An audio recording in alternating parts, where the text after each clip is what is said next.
students, welcome to Pioneer Convent School.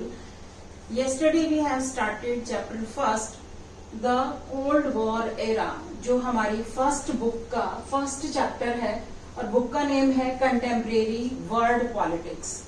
तो इस chapter में हमने क्या पढ़ा? First world war, second world war और कोल्ड वॉर कब स्टार्ट हुआ और कब तक चला।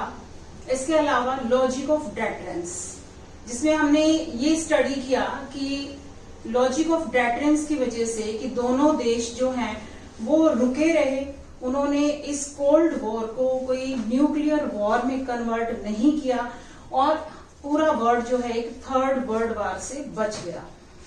बट कोल्ड वॉर के टाइम पर the whole world was sharply divided into two alliance system. अब छोटी छोटी जो कंट्रीज थी उनके पास दो ही ऑप्शन थे कि या तो वो यूएस के साथ रहें या यूएसएसआर के साथ, कि टू ब्लॉक्स हैं जिसे हम टू कैंप्स भी कह सकते हैं या टू अलायंस थे। अब स्मॉल कंट्रीज के पास जो है एक एश्योरिटी दे रहे थे ये दोनों कैंप्स कि अगर वो हमारे साथ मिल जाएंगे तो दूसरी कंट्री के यानी दूसरी सुपर पावर के इन्फ्लुएंस से वो बच जाएंगे। साथ के साथ ये सुपर पावर्स जो हैं स्मॉल कंट्रीज को प्रॉमिस भी कर रहे थे। किस बात का?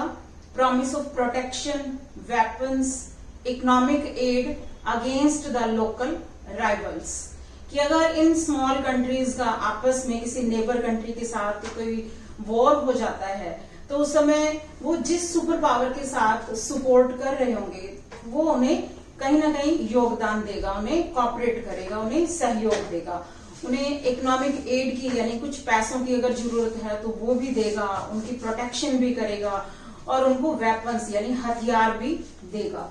तो आज हम पढ़ेंगे the emergence of two power blocks. तो ये टू पावर ब्लॉक्स कौन कौन से हैं?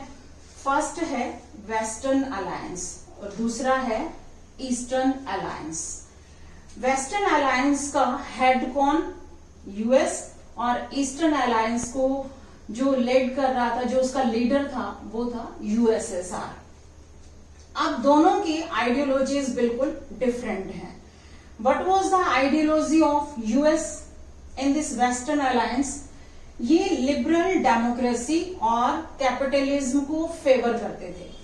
और ईस्टर्न अलायंस यानी जो यूएसएसआर सुपर पावर वो सोशलिज्म और कम्युनलिज्म को सपोर्ट कर रहा था। तो ये चाहते थे कि बाकी जो कंट्रीज हैं वो हमारी ही आइडियोलॉजी की फेवर में रहें और अपनी कंट्रीज में हमारी आइडियोलॉजी को सपोर्ट करें, उसको फॉलो करें। वेस्टर्न यूरोप, मेनली जो पार्टीशन हुआ यूरोप में कि वेस्टर्न यूरोप जो है वो वेस्टर्न अलायंस में मिल गया और ईस्टर्न यूरोप ईस्टर्न अलायंस में मिल गया। अब इस वेस्टर्न अलायंस ने एक ऑर्गेनाइजेशन बनाई। क्या नेम था उस ऑर्गेनाइजेशन का? नाटो, यानी नॉर्थ अटलांटिक ट्रीटी ऑर्गेनाइजेशन, जिसका लीडर था यूएस।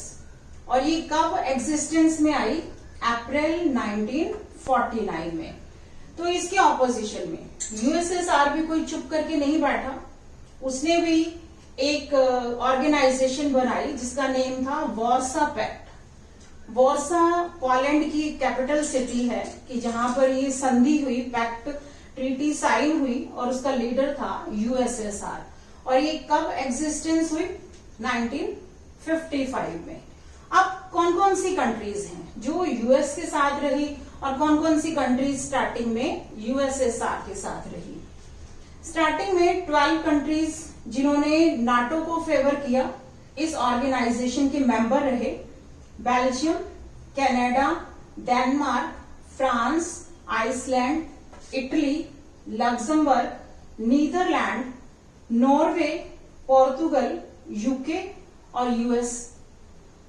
इसके अलावा जो वार्सा पैक्ट उसमें टोटल 8 कंट्रीज थी स्टार्टिंग में, वो हैं Albania, Bulgaria, Hungary, Poland, Czechoslovakia, East Germany and Romania. ठीक है, तो ये इतनी कंट्रीज के साथ मिलके इन्होंने जो है अपने एक ऑर्गेनाइजेशन बनाई, अपने आप को स्ट्रॉन्ग किया पावरफुल किया इन्होंने बहुत ज्यादा, और ये सारी कंट्रीज जो है ये यूएस की फेवर में रही और ये सारी कंट्रीज यूएसएसआर की फेवर में रही। अब नाटो ने क्लियरली डिक्लेयर कर दिया कि अगर नॉर्थ अमेरिका और यूरोप किसी भी देश पर हमला होता है तो ऑर्गेनाइजेशन में शामिल होने वाले सभी कंट्रीज अपने ऊपर हमला मानेंगे और उसका डट कर सामना करेंगे और जवाब देंगे। तो इन रिटर्न जो वार्सा पैक्ट था उसका भी मेन जो एम था, ऑब्जेक्टिव था कि वो नाटो में जितने भी कंट्रीज इन्वॉल्व हैं उनकी पावर्स को जो है ज्यादा आगे ना बढ़ने देना या एक रोक लगाना उनकी पावर्स को बढ़ने से। साथ ही साथ यूरोप को जो है एक कन्फ्लिक्टिंग सेंटर बनाया हुआ था कि यूरोप में ही नाटो की कंट्रीज से वो मुकाबला करेंगे। तो इसके अलावा यूएस ने कुछ और ऑर्गेनाइजेशंस भी बनाई अपनी पावर को स्ट्रांग करने के लिए, अपनी पावर बढ़ाने के लिए। South East Asian Treaty Organisation SEATO, जिसमें कि साउथ ईस्ट एशिया की बहुत सारी कंट्रीज इस ऑर्गेनाइजेशन में इन्वॉल्व थी और उन्होंने ही इस यूएस का जो वेस्टर्न अलायंस था उसके एजेंडा को अडॉप्ट किया। इसके अलावा सेंटो, सेंट्रल ट्रीटी ऑर्गेनाइजेशन। अब यूएसएसआर भी कोई चुप करके नहीं बैठा, उसने भी अपने टेरिटरी को एक्सपेंड करना था, साथ के साथ बहुत सारी कंट्रीज को अपने में शामिल करना था और बहुत सारी कंट्रीज में अपनी आइडियोलॉजी को इम्पोज करना था। Then Soviet Union and Communist China having close relationship with the Vietnam, North Korea and Iraq, कि इन देशों के साथ जो है यूएसएसआर ने अपने बहुत अच्छे रिलेशंस बनाए और अपने आप को स्ट्रांग किया। अब बहुत सारी जो न्यूली बॉर्न इंडिपेंडेंट कंट्रीज थी जो अलग अलग यूरोप के और दूसरी कंट्रीज के कॉलोनियल पीरियड से आजाद हो रही थी, तो आजादी के बाद उनके पास दो ही ऑप्शन थे कि या तो वो यूएस के साथ रहें या यूएसएसआर के साथ जाएं। तो ये स्मॉलर कंट्रीज कैसे इन पावरफुल कंट्रीज के लिए हेल्पफुल रही, हालांकि रिसोर्सेज के मुकाबले में या कह सकते हैं कि इकोनॉमिकली वो कोई कंपैरिजन ही नहीं था इन स्मॉल कंट्रीज का इन सुपर पावर्स के साथ, फिर भी वो कहीं ना कहीं हेल्पफुल थी। वो कौन से एरियाज थे? First, vital resources such as oil and minerals, कि ये super powers in small countries से, जिन कंट्रीज को उन्होंने अपने में इन्वॉल्व किया हुआ था, वहां से वो ऑयल और अदर रिसोर्सेज की डिमांड कर रहे थे, यानी इन ऑयल और रिसोर्सेज के लिए उन स्मॉलर कंट्रीज के ऊपर डिपेंड थे।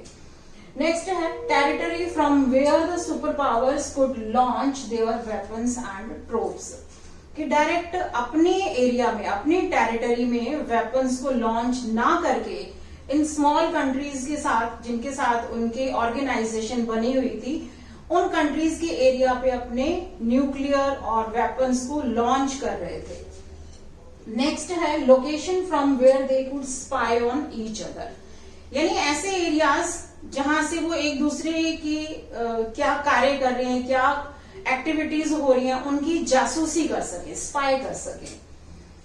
नेक्स्ट है इकोनॉमिक सपोर्ट एंड पे फॉर मिलिट्री एक्सपेंसेस, हालांकि ये सुपर पावर्स स्मॉल कंट्रीज को गारंटी दे रही थी कि हम इकोनॉमिकली आपको सपोर्ट करेंगे, बट कहीं ना कहीं ये स्मॉल कंट्रीज भी आपस में मिलके मिलिट्री का खर्चा उठा रहे थे।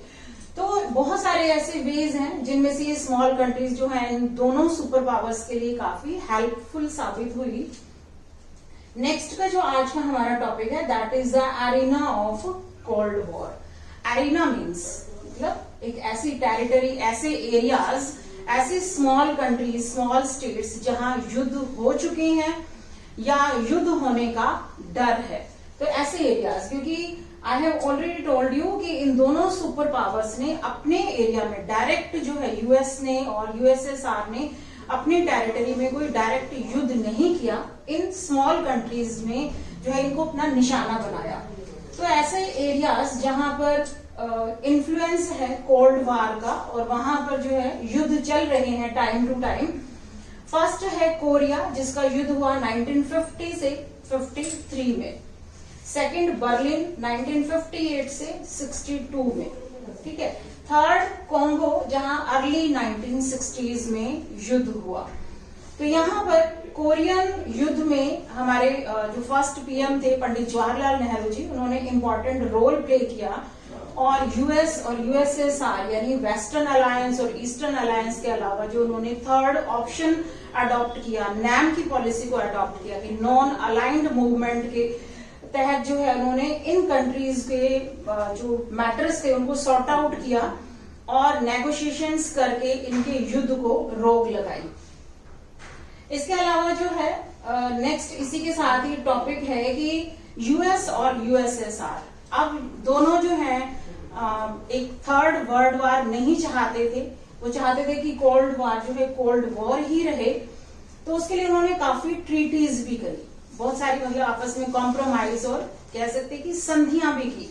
तो वो कौन कौन सी ट्रीटीज थी? फर्स्ट है लिमिटेड टेस्ट बैन ट्रीटी, कि ये जो वेपन्स इकट्ठे कर रहे थे, न्यूक्लियर पावर जो बना रहे थे इतनी सारी, तो उसको टाइम टू टाइम टेस्ट भी करना पड़ता है। कुछ अंडर वाटर होते हैं, कुछ जो है अर्थ के ऊपर होते हैं, टेस्टिंग टाइम टू टाइम होती है। तो उन्होंने कहा कि हम इन टेस्टिंग के ऊपर बैन लगाएंगे, हम अब बहुत ज्यादा अब न्यूक्लियर पावर जो है बहुत ज्यादा नहीं बढ़ाएंगे और जो ऑलरेडी है उसका पर भी हम रोक लगाएंगे। सेकंड है नॉन प्रोलिफरेशन ट्रीटी, तो ये भी जो ट्रीटी है कि उसके जो एक्सपेंसेस बढ़ रहे थे बहुत ज्यादा, उसके ऊपर जो खर्चा आ रहा था, बहुत पैसा लग रहा था न्यूक्लियर पे, उन्होंने कहा कि अब हम बहुत ज्यादा इसके ऊपर इन फ्यूचर ज्यादा खर्चा नहीं करेंगे। क्योंकि देखो दोनों ही पावर्स के बीच में एक डर था कि अगर कोई भी कंट्री बाय मिस्टेक भी किसी ऑफिसर से न्यूक्लियर पावर जो है लॉन्च हो जाती है तो उसका जो ब्लास्ट होगा, उसका जो डिस्ट्रक्शन होगा, जो नुकसान होगा, तो वो पूरे वर्ल्ड को झेलना पड़ेगा। और सामने वाली सुपर पावर को कैसे पता चलेगा कि ये ब्लास्ट जो है ये बाय मिस्टेक हुआ है या उस कंट्री ने जानबूझकर किया है।